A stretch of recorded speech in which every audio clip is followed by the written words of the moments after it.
Hi, I'm Allie Hamilton, and I'm so happy to welcome you to the Come As You Are podcast.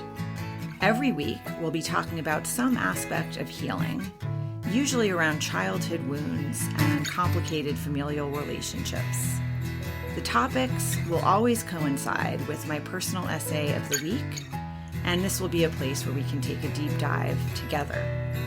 I'm so thrilled you've joined me and delighted for you to always come as you are. Hi there. Hi there. Welcome to our talk. Today, the topic is Prince Harming, an American horror story. And I'm going to read the essay and then dive into a conversation. I don't always read the essay, but I'm going to do that today. A number of years ago, when my kids were about 5 and 8 and my mom was still alive, she started asking when I was going to get on the dating apps. I'd been doing the single mom thing for a good 4 years at that point, busy the way a woman is when she has 2 little kids and owns a business, and is somehow also trying to write a book. When my marriage ended, my son was 4 and my daughter was 18 months old and still nursing. I had no desire whatsoever to go sit in a restaurant and order a drink and, oh my God, are you kidding me, try to have a conversation with someone about where they grew up or what they like to do on the weekend. My head was not in that game at all. I was in business with my not yet ex. The kids lived with me full time, and all I cared about was making sure they were okay, that they felt secure and happy and loved, and our house was full of laughter and joy. By the time my mom started wondering how I would meet anyone, since I only ever worked or was home building couch forts, and it wasn't likely someone was going to show up on my doorstep in a bow, the divorce had been final for a few years, the kids were thriving, and I had started to think maybe it was time to put myself out there again. So I stuck a toe in the dating app waters. I made a profile the way you do, put up recent pictures, said true things about who I was and what I wanted and didn't want. Didn't answer any of the sex questions because WTF, why would anyone tell the entire internet about that? And hit publish. I don't know how to explain what happened, and I don't have to if you're a woman. To be clear, I had never been on a dating app before. I had social media profiles, and I'd been blogging since 2009, back when we blogged. So I was no stranger to being a woman on the internet or having people slide into my DMs in the parlance of the oldish days. But I was not ready for this. I'll skip all the messages you can guess, the ones with zero creativity and no punctuation. The dudes who wanted to ride over on their Harleys and head up the PCH for lunch like I've never seen Dateline. We don't have to discuss the men who were way out of my stated age range on both sides of the spectrum, LOL, messaging me at 11 p.m. on a Saturday night wondering if my kids were asleep and if I wanted some company, as though I'd ever allow some guy I don't know to have my address and come to my house, let alone while my tiny children were asleep in the other room. A picture of a guy on a Harley in the essay, and in the caption I said, I'm sure he's one of the good guys.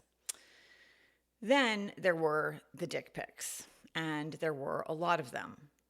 I both do and don't want to talk about this. I do not get it. That's the only part worth discussing. Did someone on Reddit say this was a good idea at some point? I instantly blocked because that's the kind of guy who thinks having a dick makes him special, I guess. Why else lead with that? Not even hello, just bam, here's my dick, like he's taking advice from Louis C.K. If you're a guy, I am kind of assuming you have a dick. And if I want to see it, you'll know. If I haven't asked, I do not want to see it. Super easy. I won't speak for all women, but every woman I know feels this same way, and I know a lot of women. Maybe part of it is we're always dealing with dicks, whether we want to or not, so it gets old and boring, and oh yeah, it's a violation. There isn't any consent if you whip out your dick in person or online. Just boom, dick in your face. Not great. Eventually, I went to meet a guy for dinner. He seemed interesting, funny, and smart. He even used punctuation. I got to the restaurant first, which was fine. I was early, and he was driving from the other side of town during rush hour. I went to the bar and ordered a glass of wine while I waited.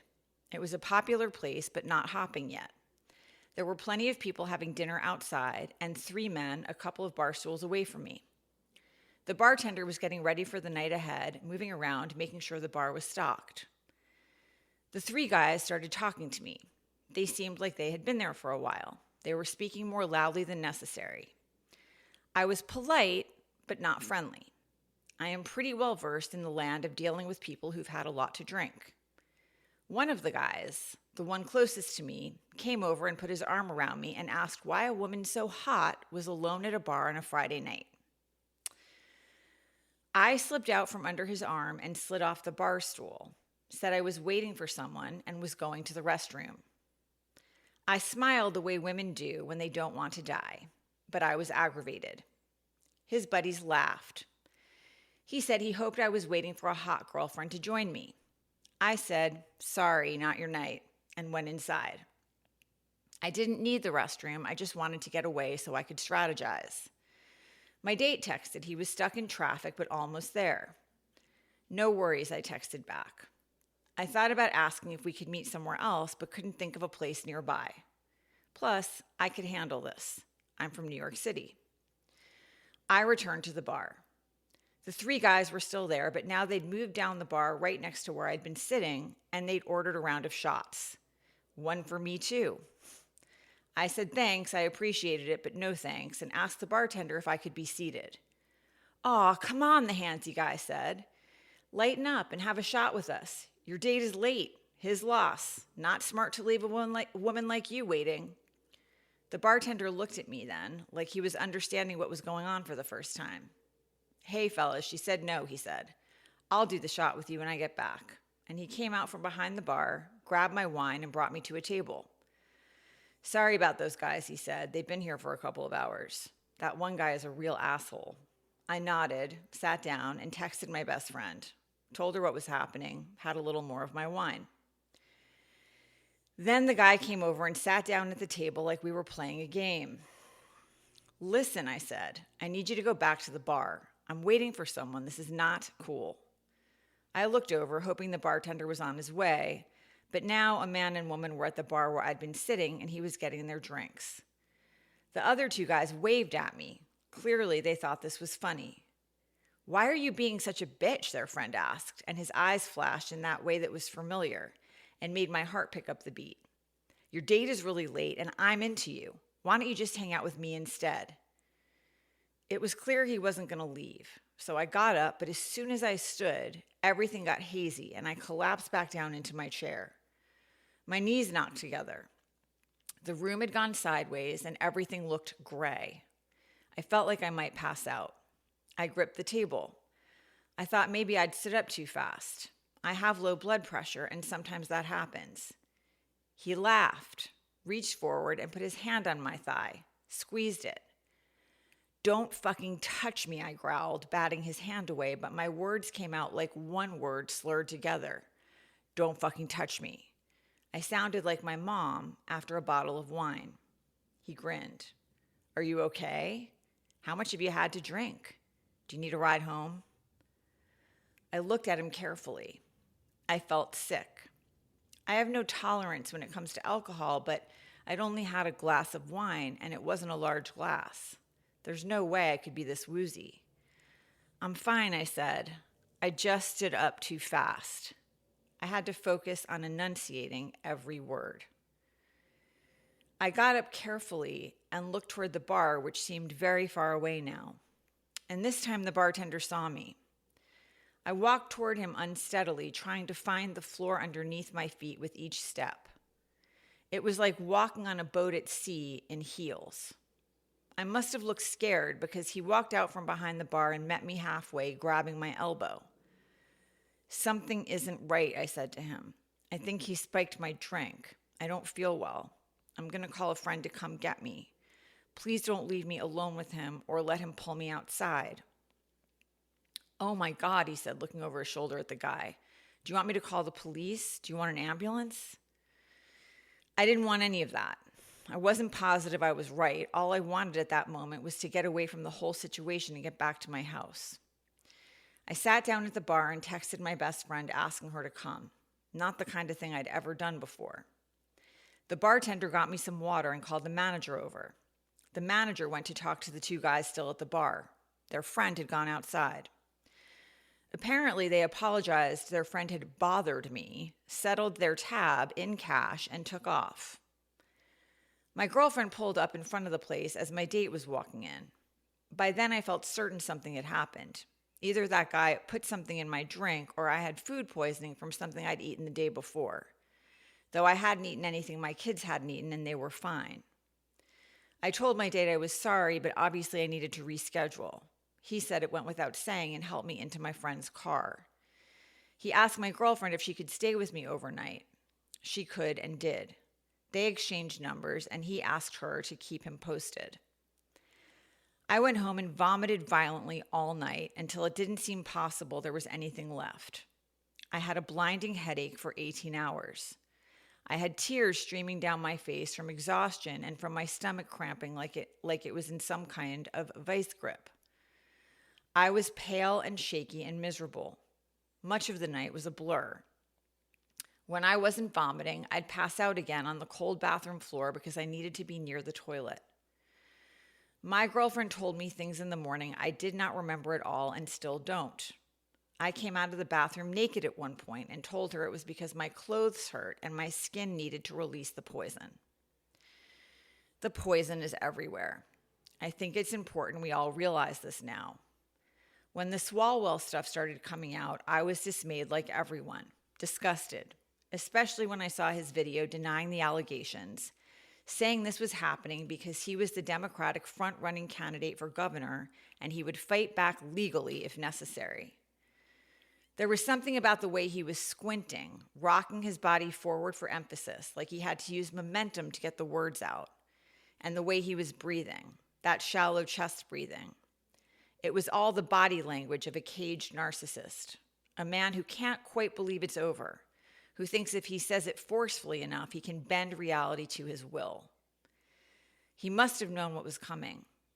Maybe he made that video so he could wake up in the same house with his kids a few more mornings, to see them look at him with all that love and trust before their world falls apart because he turns out to be an absolute monstrosity. Allegedly. I put that there for my own legal protection, not because I have any doubt. People challenging the women who've come forward have no clue how hard it is to step into the arena and accuse a man of assault, especially when time has gone by. Not that it's easy at the time either, especially when he's a powerful person and you are not, like a big-time congressman and a 21-year-old staffer. There is no good time when every time a woman comes forward to say she's been assaulted, people doubt her, men and women alike. They want to know how much she had to drink. Why was she having drinks with the guy if she didn't like him? What was she wearing? Whether she said no. Also, why did she keep working for him after it happened if it wasn't consensual?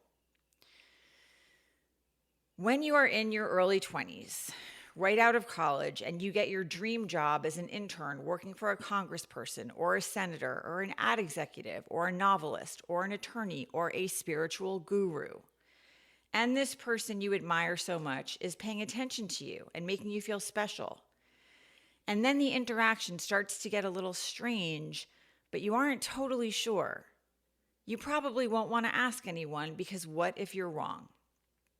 You won't want to say anything to your mom, for example, because she'll freak out. And if you're making something out of nothing, maybe you'll mess up a really great break you've gotten for yourself. What if she calls the office or shows up or does something embarrassing? Surely it's all okay. So many people admire the person you're working for. This is a huge break. People would kill for this opportunity. It must be you misreading things. Maybe those disappearing Snapchat messages are not so inappropriate. And maybe having drinks with your boss is a grown-up thing to do. By the time you know it isn't okay, you're in over your head, and you try to manage the situation on your own and somehow keep your great job. Maybe you can just flirt and walk the line, and that will satisfy him. And then one night, if your boss slips something in your drink and you end up in his hotel room, well, is anyone going to feel sorry for you? Why didn't you say something sooner? Plus, you don't know he slipped something in your drink. You think you just drank too much. Another reason to feel ashamed. You won't know he slipped something in your drink for years until another woman comes forward and describes meeting this person for drinks in the same way. You're too young to know this isn't your fault, and he, the grown man, is the one who should be held accountable for the real unconscious choices he made. You were prey, you just didn't know it, and the people around him didn't warn you. When two different women said they'd met Swalwell for drinks, woken up in his hotel room the next morning, and felt confused because the night was a blur, I felt ill. Alcohol alone does not do that.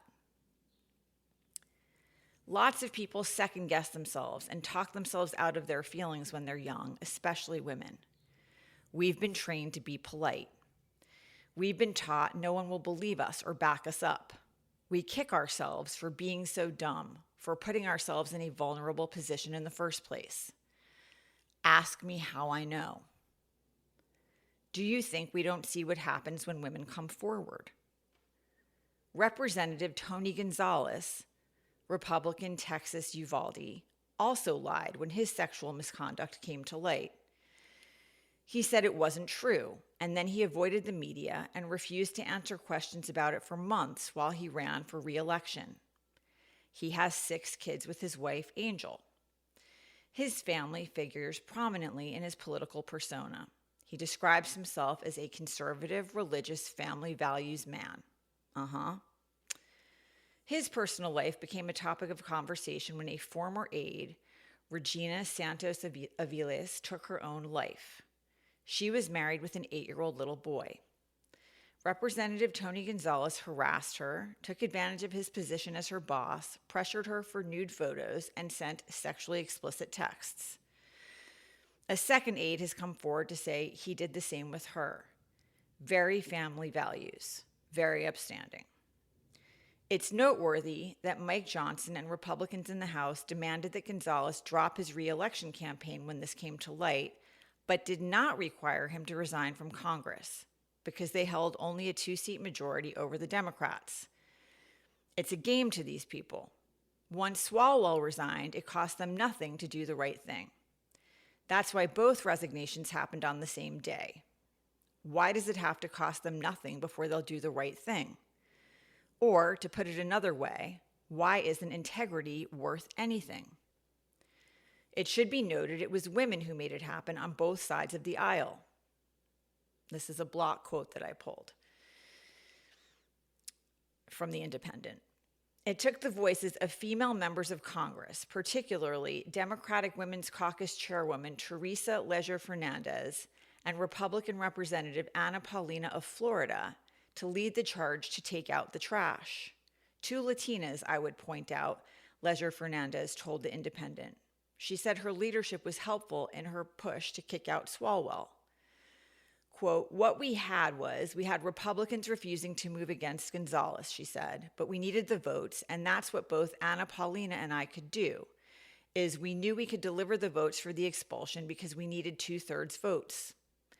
Still, that is a stinging indictment that accountability comes if neither side experiences political pain or consequences for ignorance or looking away. Luna, a pro-Trump conservative who nonetheless works with Democrats on legislation to ban members of Congress from trading stocks, to ending non-consensual deepfake AI porn, sounded even more adamant. Both sides on leadership didn't want to call on them to resign, she told The Independent as she walked into Johnson's office while pushing her son's stroller. I felt like I was willing to metaphorically shoot the hostage. Luna pointed out that constitutionally, Congress has the right to set its own rules, but that lack of oversight and external protocol allows for fertile ground for creeps of all political stripes. Quote over. Former House Speaker Kevin McCarthy went on ABC's This Week and said, every member in Congress knows not to let any young staffer around Swalwell or Matt Gaetz. It's not a secret there. Lovely. Former San Francisco Mayor Willie Brown said he wasn't surprised because there have been, quote, rumors after rumors after rumors for years, and that's what Adam Schiff said and what Nancy Pelosi said. end quote. So it would seem it was widely understood Eric Swalwell and Matt Gaetz were two predators, and you should never send young female staffers to be alone with them because young female staffers would not be safe due to all the trafficky and rapey things they do. I saw a video on Instagram with a clip of Kevin McCarthy saying all that and a woman expressing her utter disdain, asking why men do not call this shit out. How it is really ironic the way men like to think of themselves as protectors and how pissed some men get over the whole choosing the bear thing, but this is why. And this is also why it was infuriating to watch the Olympic men's hockey team laugh at the shitty misogynistic joke of the demented old man in the golden oval. Because if you laugh along, you're part of the problem. And if you say nothing, you're also part of the problem. It's all the same problem. But some guy in the comments chimed in with, "How is this not Kevin McCarthy calling it out?"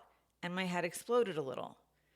I don't think I need to explain this to anyone who reads my stuff, but if you've been walking around Congress for years knowing some guy is not to be trusted with young female staffers because everyone has heard despicable rumors, like maybe he sends dick pics on Snapchat, or she might wake up in his hotel room and not remember what happened, or he seems to like underage girls, and your solution is to warn people with a whisper and a wink, that is not calling it out.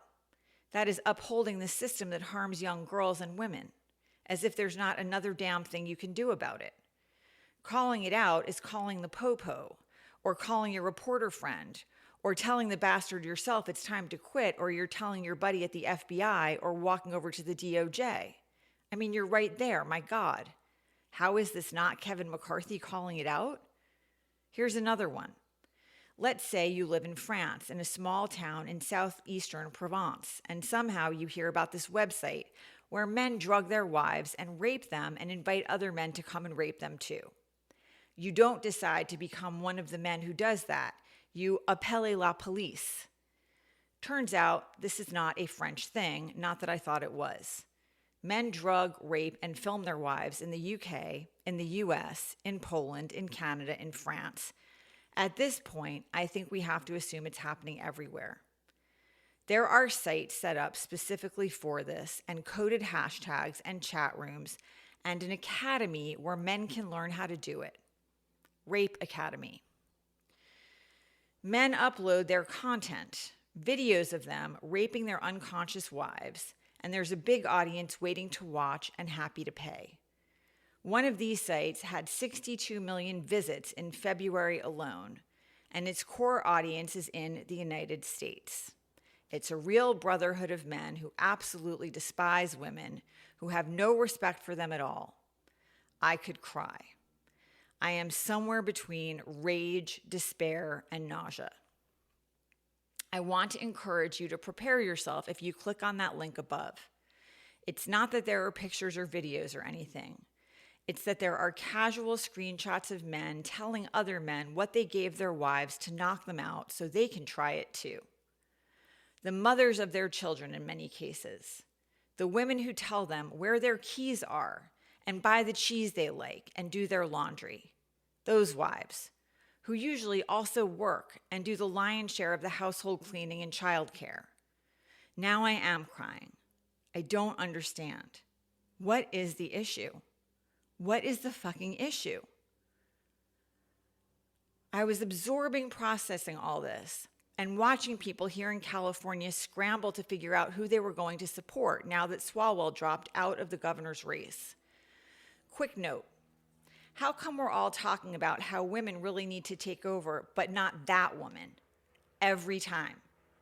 I literally watched a woman I know scrunch up her nose and say she didn't want to vote for Katie Porter because she's mean and she's probably taking Ozempic, that she's lost a lot of weight and now her close-ups don't look good because her skin is sagging. And even though we don't like to admit it, that stuff matters here in California. Wink, shrug. OMFG. A woman said that to me, a woman. She probably uses the hashtag women supporting women unironically. I'll tell you one thing Katie Porter isn't doing. She isn't whipping her dick out or harassing any of her 21-year-old staffers for nude pics as far as I know. She isn't drugging young interns and assaulting them. I know it's a low bar, but look at what people do. That's my point. When the scandal of the 2 Katie Porter videos came out, one where she told a staffer to get the fuck out of her shot, and another where she almost walked out of an interview, she apologized and said she could have handled the interview better. She'd already apologized to the staffer. I can't remember the last time we saw a male politician apologize for anything. Can you? There isn't a single candidate who is perfect, but I'm voting for Katie Porter. We have to stop this thing of saying we want women to lead, but then disqualifying every woman who shows up because of her emails or her joyful laughter or because she's mean. Maybe her interpersonal skills need some work, but I bet I'd be feeling pretty mean too if I was surrounded by a bunch of men failing upward all the time and everyone knew, and I had to keep performing at some ridiculous standard while they could go to Vegas and act like the human embodiment of flesh-eating bacteria.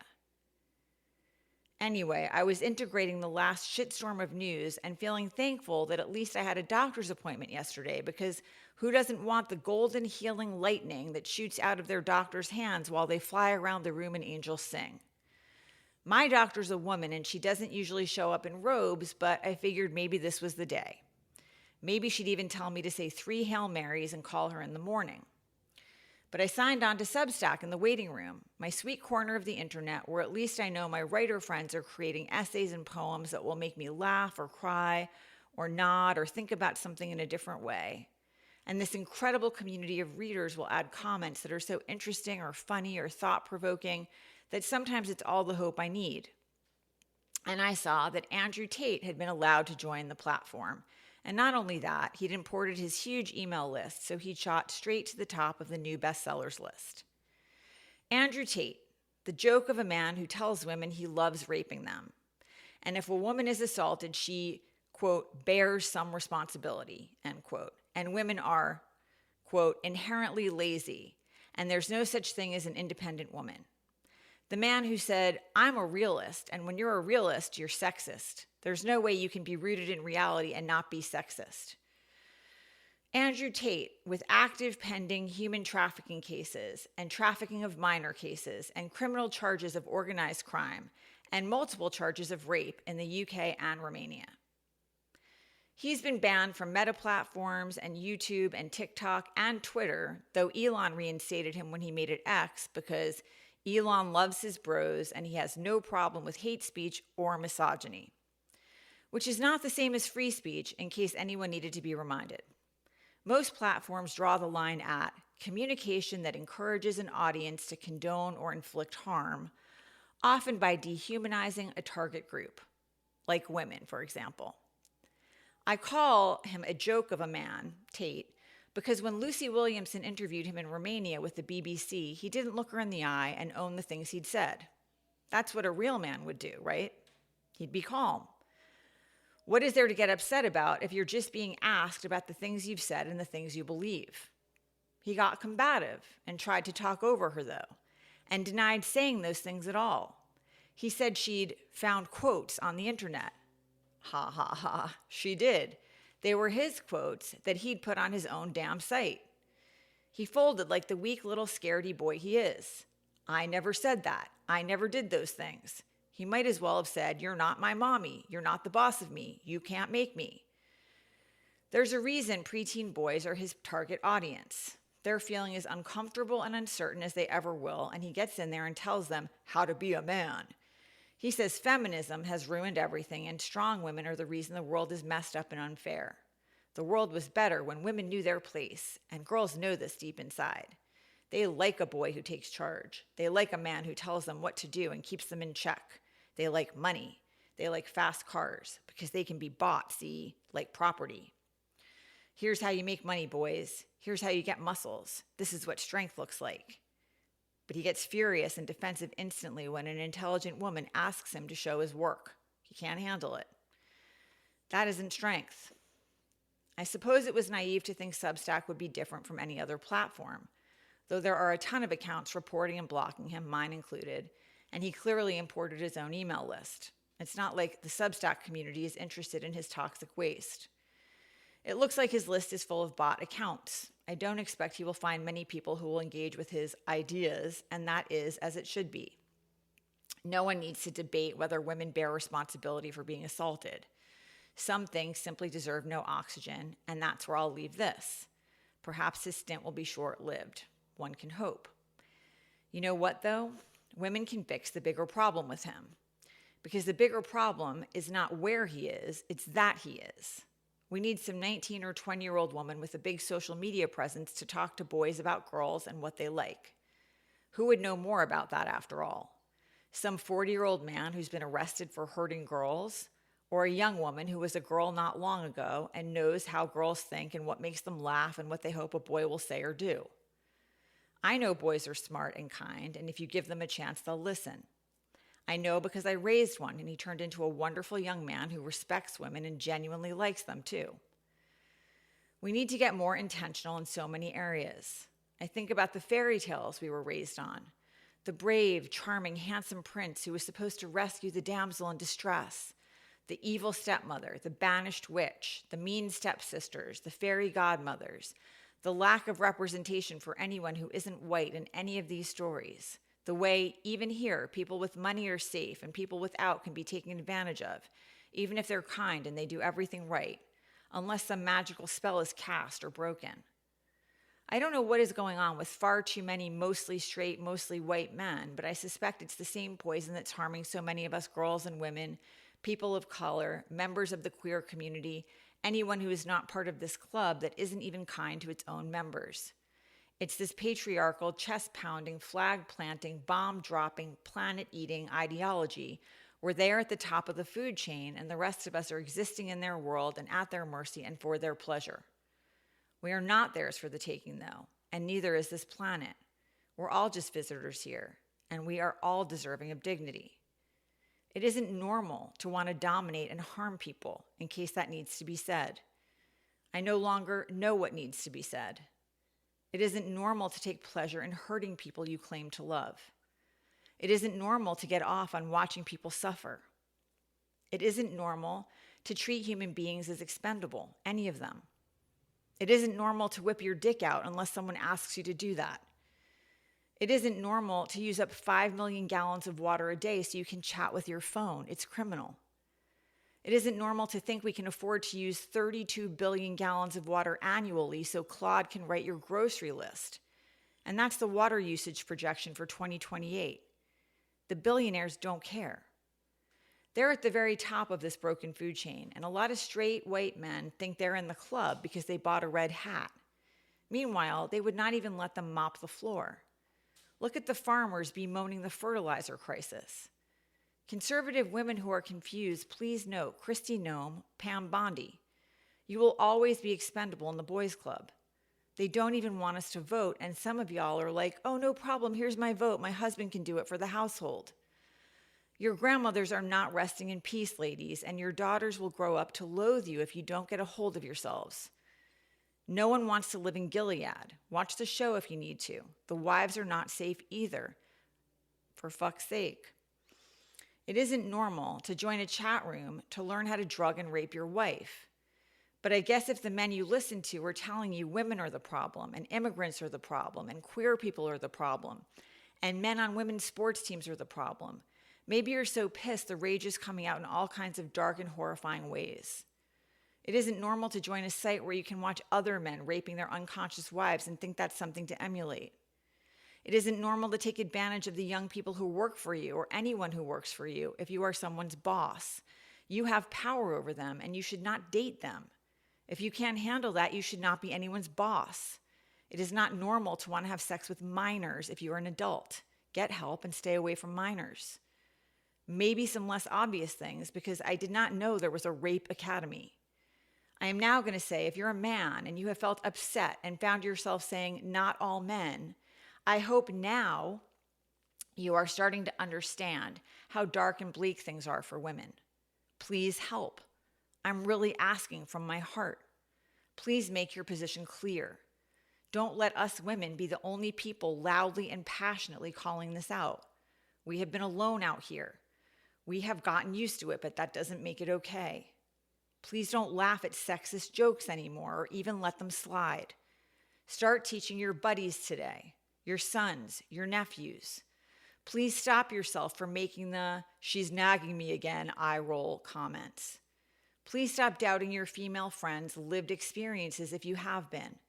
If a woman friend tells you someone makes her feel uncomfortable or something is happening because she's a woman, don't tell her she's wrong. Vote for women when possible. Don't rule them out because you don't like their laugh. Don't ever vote for a rapist. Don't ever vote for a man who says he grabs women by the pussy and try to look your daughter in the eye, ever. Feminism just means you believe women and men are equally valuable human beings intrinsically. It doesn't mean you think women are better. Wanting to be done with the patriarchy doesn't mean erasing male voices, which is what a man said to me a while back. It means we make a circle, and men and women, and I am including everyone when I say men and women, are in the circle. No one is on top.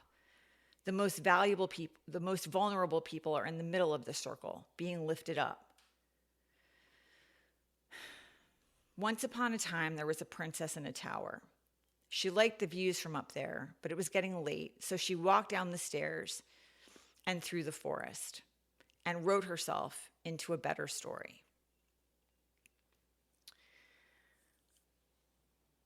Okay, so I posted this last night, and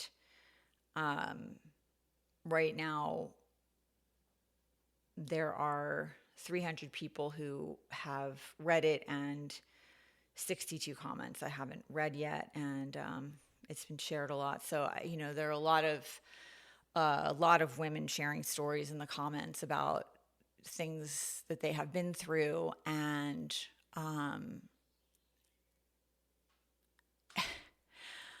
I don't know. I think this website thing really kind of put all of us, people who feel like me, like over the edge here, because I mean, we've just been dealing with months of pain. Last year with the Giselle Pellicott, when that case came to light, I feel a lot of us were devastated, obviously on her behalf. To think a husband would do that to his wife felt so. You have to hope like that's just an outlier kind of thing, right? But then you start hearing, no, there were 70 other men in the area who were coming over and taking part. And so you realize it's not an outlier situation. It's not, which is devastating, right? So you're then processing that. Like, who are these men? Who are these men that are doing these things? And when the trial happened, I mean, this is one of the most brilliant things with this woman. That's where she was like, the shame needs to switch sides. I didn't do anything. I was drugged. I was unconscious. These things happened to me. I didn't do anything. I just trusted my husband like a normal person would. The people who should be ashamed are the men. And because she was willing to be public about it and have a trial, and bring the media in, that's why it all came to light. Most people don't do that. They're not willing to do that. And she was. And her daughter as well. There were, a lot of people don't know this, there were photos on his phone of his sleeping daughter, and she feels certain that she was also a victim of his depravity. So I think many, many, many of us who have been assaulted, were devastated to think that a husband and a father would be able to treat his wife and daughter that way. Like what? Like property? Like what are you doing? What is happening here? And over the last few months, there have been these cases, and they seemed like, I heard someone in Canada had come forward, a woman who said, oh, my husband, this happened to me too. And I heard a story of someone in, I think in the UK, who had also been through that. So I had heard there were like other women coming forward whose husbands had also drugged them and raped them. And, when you start hearing that, it's like, oh, this is going to be a thing. This is going to be a thing. This is going to turn out to be a thing. But then the Epstein files, that was dominating the airwaves. And I think we thought like, okay, maybe there's going to be some kind of justice here, some kind of reckoning finally. But no, there is a system going on, and you really, I think all of us now need to wrap our heads around this and face it, right? Over and over and over again, these powerful men are protected. They're protected in this system. And, I have friends, okay? It's this liberal men too. We got to call everybody out now. This is where we are. I have liberal male friends in my life, and they don't want to face this. They don't like that. You start talking about the patriarchy and they get real like, come on. Like, they don't want to talk about that. They don't like that conversation because they like being on top. They like being the man who's going to tell women how it is. They like being the experts. They like where they are. They like the power. And, we all need to understand that we've been swimming in these waters and soaking up this kind of, this information, right? This messaging. We've all been, men and women alike. That's why there's a lot of internalized misogyny. That's why you find women who are so willing to give their power away. Let's do that. Let's have the man take over. This is too hard. You do the voting. You work. I'll stay home. Because the system is set up to make it so difficult. It's not easy. It's not easy for any of us. Do you think that's by design? It's not easy to be working outside the home if you're a mom. There is no support. There's no affordable childcare. There's no affordable healthcare options in this country anymore. There's no paid time off that you can, we don't have a setup here where it's easy for both people to be working, and we don't have a setup where it's easy for, if you stay home with the kids, you are then dependent on the man. And we have a gender pay gap. So in most cases, it's going to make sense for the man to be out there working because he's going to make more money. In most cases, not in all cases. But the system's set up that way. It's set up that way. And there's a whole conversation going on if you're paying attention. There's, first of all, what happened to separation of church and state in this country? What is happening right now? There's a white nationalist, we've got Stephen Miller in our government. We have Pete Hegseth in our government, this man quoting Pulp Fiction, okay, Quentin Tarantino, but he's a religious man. The president of the United States posting AI-generated pictures of himself as Jesus and pretending that he thought that he looked like a doctor. And now people are saying that, somebody told him to say they were doctored. And that's why he was saying that. But whatever, I can't really. It's like, you get to a point where you just can't give this ridiculousness any more energy because the man is just wreaking havoc here. He's wreaking havoc. He's dropping bombs. He's, gas prices are through the roof.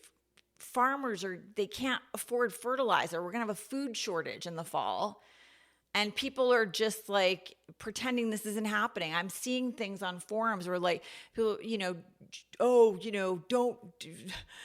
vote blue, don't vote blue. Are you for California, for the governor? Okay, well, yeah, because this is going real well, everybody. This is going great. I can't with all that. We have got to face reality here. This is not working. This is not working well. And now it's a billionaire class. It's not even Republican versus Democrat, liberal versus conservative.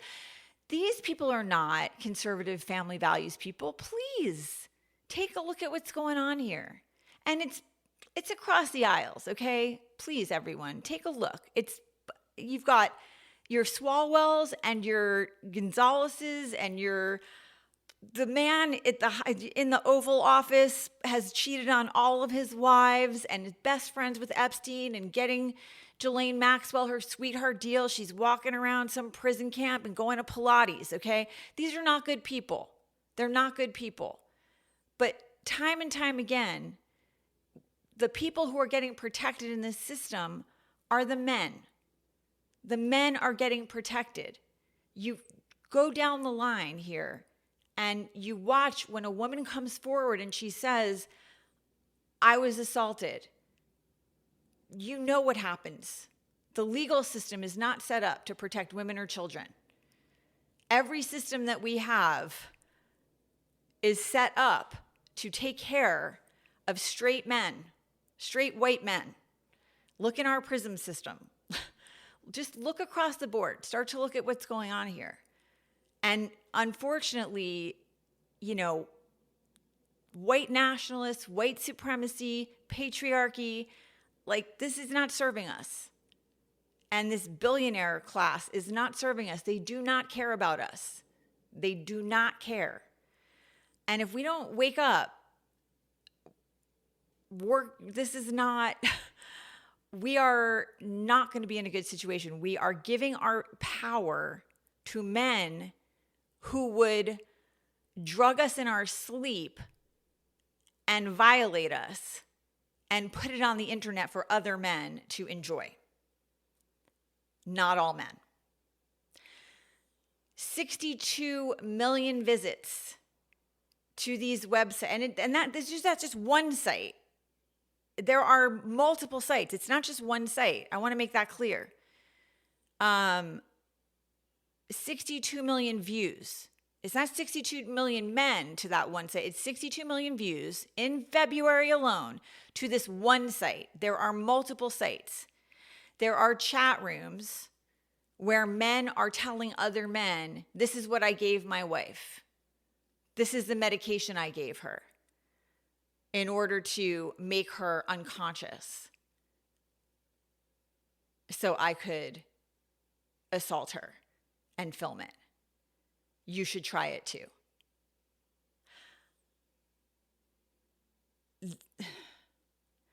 These are people, it's a whole thing that's going on, Turning Point. There's a woman on there just last week saying, the number of babies being born, and she said to teenagers 15 to 19 has gone down.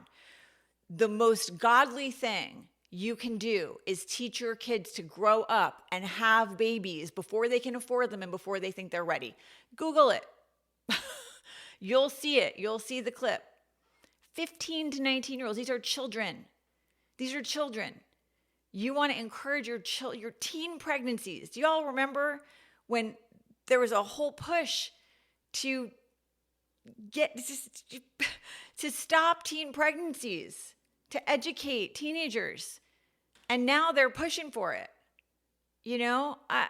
This is not a well society. And then we don't even take care of anyone. We're not even making it possible for people to be okay. SNAP benefits are being cut. You got to pay attention to what's happening here. And the women who are going along for this ride, please wake up, please. I'm begging you. And the men who say not all men in the comments, now's your time to shine. Now's your time to shine. If you're a not all men man, I really am begging you to get super loud. Super, super, super loud. Because just getting in a woman's comments and saying, I would never do that. I would never be violent. I would never hurt a woman. Really? Great. You then start talking to your male friends. If you're, out with someone and they say something demeaning about a woman or degrading about a woman, or they make a sexist joke, there's your time to shine. There's your time to say to your friend, you know what? I'm not laughing at that stuff anymore. Because I'm now realizing with this like rape academy and all the stuff that my wife has been telling me, my daughter's been telling me, my female friends have been telling me all these years, I have not been doing enough to protect women. I'm now realizing that I have not been helping. I haven't been helping. I haven't been listening. I haven't really been understanding. I've been neutral. I've been like bystander syndrome guy. I've been listening. I've been feeling bad. Like, oh yeah, that's terrible. I'm not like that. I'm not that guy. I've even been getting frustrated sometimes because I don't like hearing this like down with the patriarchy stuff. And I don't like hearing the like, oh, I would choose the bear, you know, it pisses me off because I'm a good guy. Well, maybe I'm not such a great guy because what am I actually doing to help change anything? If I work at a place and I know that this woman, you know, my colleague who I call maybe my work wife or something, she does at least as much as I do, but she's not being paid the same. And I'm like just kind of ignoring that. I'm not really helping. Why am I not saying like, she should be getting paid where I'm getting paid. Like put some skin in the game. Show us you actually really care. If you're walking down the street, listen, a couple years ago, my daughter, who's now 16, was 14 years old, and some man was harassing her on the street enough that he pushed her up against a street light, and there were 4 men who she said looked like they'd just come from the gym, standing 10 feet away watching what was happening, and they did not come over to help her. It just luckily happened that her female guidance counselor was driving by and pulled her car up and said, "Do you feel safe?" And she said, "No." And she said, "Get in." And she drove my daughter home. What is that? What are you going to the gym for? To get strong, right? Is that strength? A 14-year-old girl? Help us. If you are a good man, start helping us. I don't want to hear any more of this not all men stuff. Help us in real, tangible ways. Speak up. Teach your sons to have respect. Teach your sons about consent. And if you don't understand, then ask us what it means. Stop explaining things. Be quiet and learn and listen. Do you know how many of us actually, genuinely would like love to just love you and trust you and relax and not spend our time? You know, this is no fun, okay?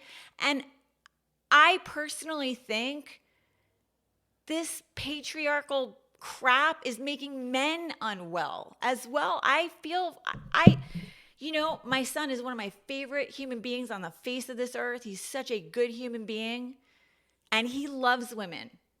He does. He is respectful. He actually really enjoys and likes the company of women and girls. He's, you know, and I talked to him about consent, and he grew up in a house with a single mom and a little sister.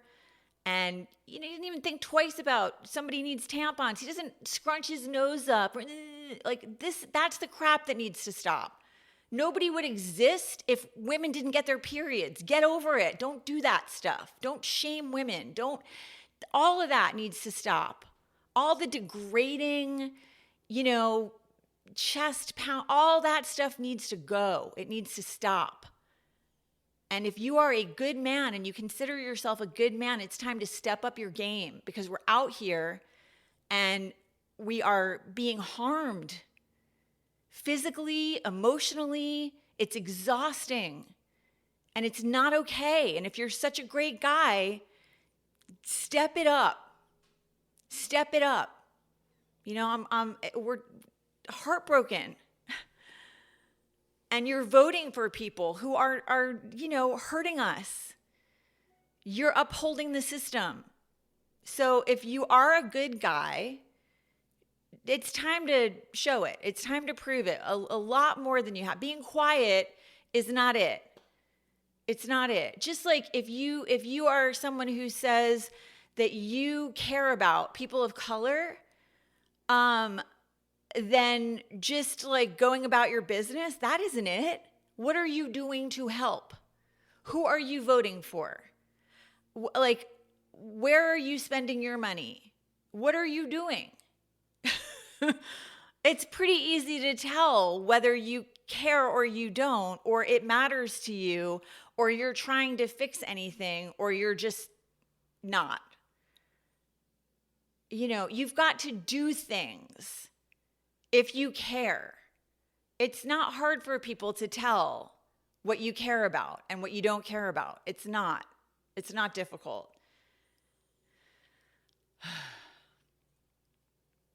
Okay. It's been a really rough week for women. It's been a really rough week for women who are, you know, paying attention. And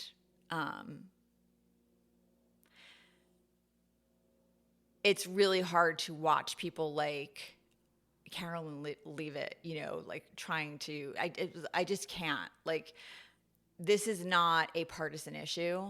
This is a patriarchy issue. This is a white supremacy issue. This is a billionaires boys club issue.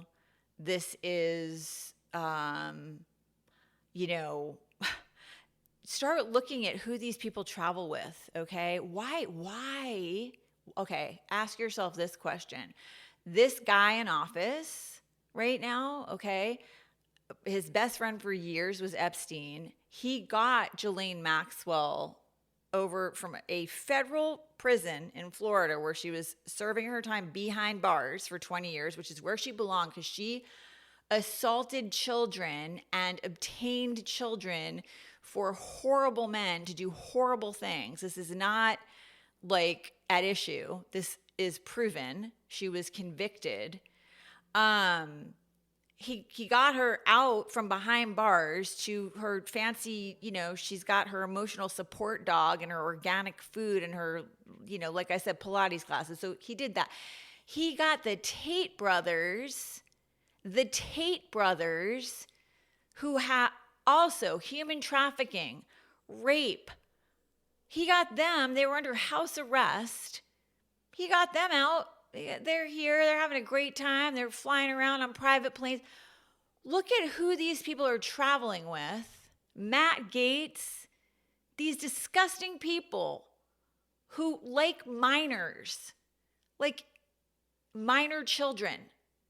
And the way they like to twist twist words, underage women. There's no such thing as an underage woman. That's called a girl.